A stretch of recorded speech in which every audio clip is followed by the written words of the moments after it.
bem-vindos a mais um Papo com o Dedê. E hoje a gente vai continuar essa série que eu tô fazendo aqui, né, da corrupção nas Olimpíadas, né, a corrupção olímpica, que é realmente um tema muito delicado, né, é o nosso primeiro vídeo fora do escopo do futebol, e eu quis trazer esse tema por envolver todo mundo, né, por não envolver um esporte só, por não colocar um pessoal só envolvido, mas eu quis colocar todos os esportes olímpicos. E como completou um ano da Olimpíada agora há pouco, eu acho que vale muito a pena a gente falar disso aqui. E no primeiro vídeo, né, no vídeo de ontem, você viu que a gente falou da operação Jogo Sujo, né, Unfair Play, que a Polícia Federal, um braço, né, da Lava Jato, liberou e tá investigando o Carlos Arthur Nussmann, que tem que ser preso. Mas hoje a gente vai falar de alguns dirigentes de federações, né, de confederações brasileiras, que são investigados, que têm o nome envolvido em maracutaias, em corrupção, em roubalheira, e os caras estão soltos ainda, e isso não é possível nesse país, cara. Enfim, antes que eu pistole agora na entrada, vamos pro vídeo de hoje.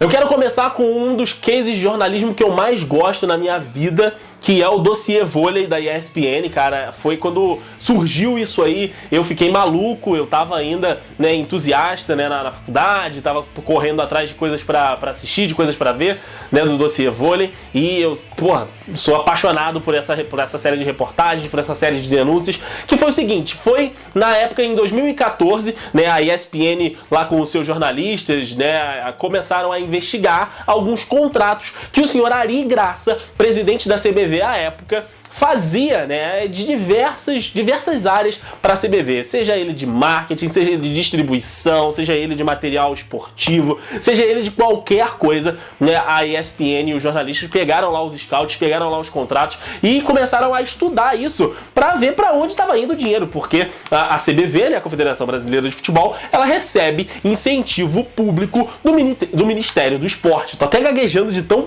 bolado que isso vai me deixando. Só pra justificar, gente, eu tô com um caderno aqui pra eu não esquecer de falar o que eu preciso falar nesses vídeos, porque é tanta coisa, é tanta sujeira que eu precisei anotar tudo aqui. Mas enfim, a investigação em cima do presidente Ari Graça eram em contratos que ele fazia, né, de fornecimento e de tudo que envolvia ali a CBV. E essas empresas que ele contratava, né, as empresas que a CBV contratavam, eram todas empresas de amigos ou de ex-diretores ou de parentes do Ari Graça. E contratos sempre na casa dos milhões. O mais absurdo, um contrato de 10 milhões, né, envolvendo isso tudo. E ele dava privilégios em contratos, né, em licitações, porque todo o serviço que você faz pro poder público, né, toda a concessão que o poder público dá para que uma empresa privada possa fazer o tal do serviço, ela é via licitação. E nem sempre, né, aquele preço que está na licitação, que geralmente é o menor, essa é a premissa da licitação, o menor preço para atender aquela demanda, ele é o correto, ele é o certo. E aí, o Ari Graça, envolvido em tudo isso, dava privilégio para os amigos, dava privilégio para empresas de familiares, tipo cunhado.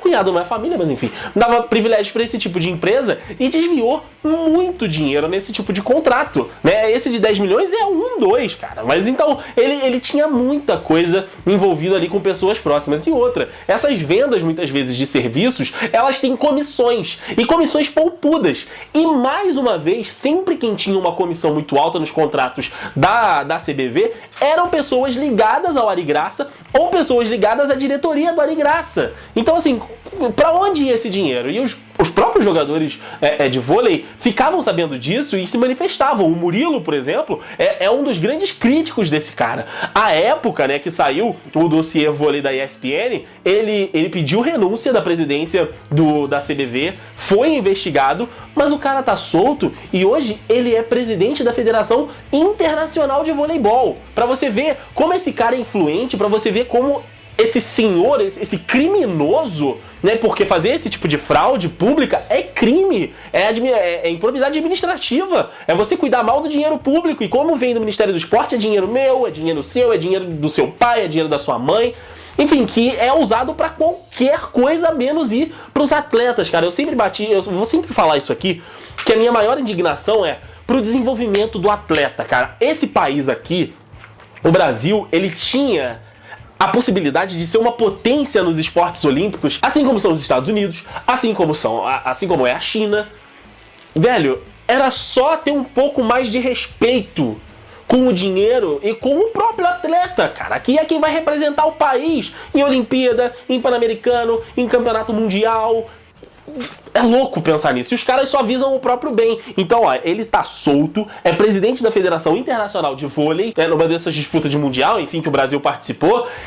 O Brasil chegou ao pódio e o Ari Graça teve a pachorra de não ir cumprimentar os jogadores brasileiros. Sério, é ridículo esse cara tá ainda livre por aí, agindo desse jeito. E se a gente for, se o pessoal for fazer um dossiê vôlei, cara, eu não duvido nada esse cara ter conseguido mais algum esquema e tá faturando muito dinheiro nas costas dos outros. Um que finalmente foi preso, mas depois de muito tempo de roubar também, né, porque isso é roubo, isso é fraude, foi o Coaraci Nunes da natação, né, presidente da Confederação Brasileira de Natação.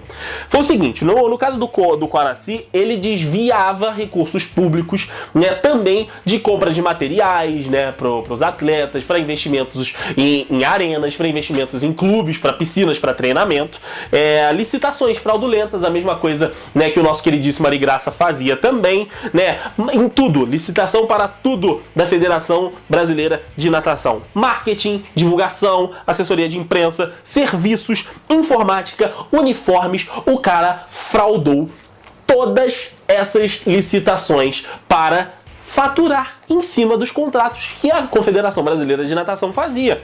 As investigações na época do Coaraci Nunes, que hoje está preso, aliás, até as notícias que eu vi, ele estava preso. Inclusive, cara, se você acessar aí a descrição desse post, tem para mais de uns 15 a 20 links, que são os links que eu estou usando como base para tudo que está escrito aqui. Então, se você quiser dar uma olhada, se você quiser dar uma pesquisada, se você tiver curiosidade de saber um pouquinho mais, é porque assim, eu peguei os principais pontos para apresentar aqui para que vocês pudessem, né, se interessar por esse assunto, por esse bastidor, né, da Olimpíada, que foi muito sujo, né? Então o negócio é o seguinte, as investigações da época davam conta de que 40 milhões de reais usados para contratar essas licitações foram fraudados pelo Coaraci Nunes e a sua patotinha lá na Federação de Natação. E aí você se pergunta, por que a gente não revela? A gente tinha, né, o Thiago Pereira, o Gustavo Borges, que são nadadores aí conhecidos do Brasil, mas por que a gente não tem um fenômeno da natação? Por que a gente não tem uma divisão de natação forte no Brasil? Por que a gente não tem, né, disputas intensas? Por que a gente não tem campeonatos bem organizados? Por que a gente não tem atletas patrocinados pelo próprio governo que tem muito dinheiro? Se tem 40 milhões para esse cara roubar, tem dinheiro para investir, para os caras fazerem um bom trabalho e representarem a gente bem nos esportes, cacete. Então assim, é por isso que eu quis fazer esse vídeo. É pensando nos caras, porque assim, muitas das crianças que estão hoje surgindo têm o sonho de serem atletas, têm a vontade de serem atletas, elas não vão conseguir porque esses caras, eles não deixam. E esse aqui foi preso, mas foi com a dificuldade de botar o Coaraci Nunes atrás das grades e eu nem sei se ele ainda tá. A última notícia que eu vi, que tá aí no link do post, ele tava preso. Mas pra esse cara sair e pagar em prisão domiciliar, botar a tornozeleira, desfilar por aí, não poder viajar só, é fácil, tá? É fácil.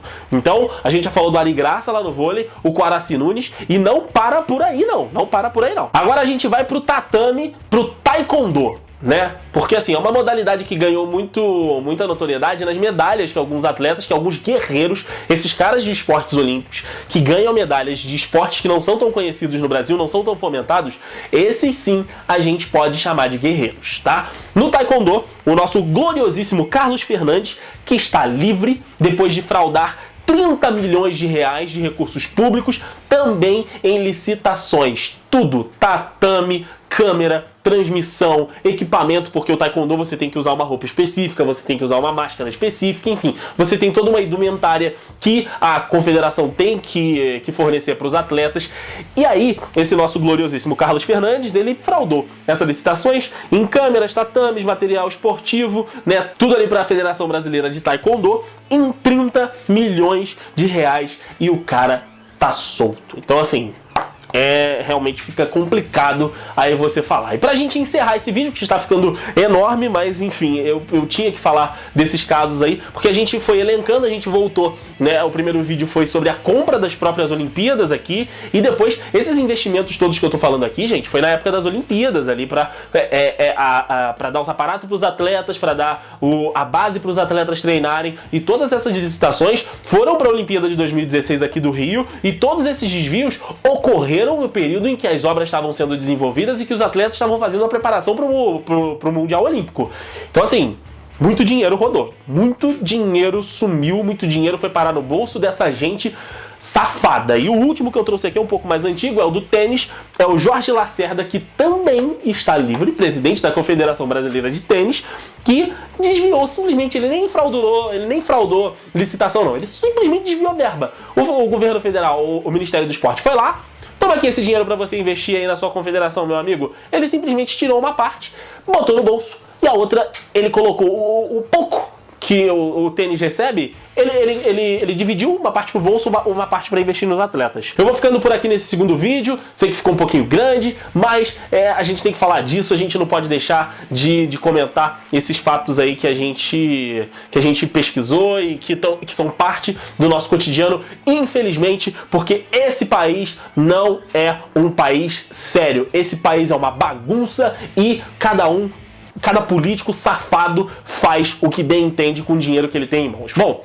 ainda não acabou. A gente ainda tem mais um vídeo e sim, a gente ainda tem mais um vídeo que é o pós, né? A gente falou aí da compra de votos lá em cima, agora a gente falou das falcatruas dos presidentes das confederações brasileiras e agora a gente vai falar do que ficou aí, né? Do famoso legado olímpico. Essa palavra me dá uma arrelia, legado, que você vai ver no próximo vídeo aqui no canal. Bom, se você gostou desse conteúdo, deixa aí o seu joinha, que isso fortalece demais a nossa produção de conteúdo por aqui.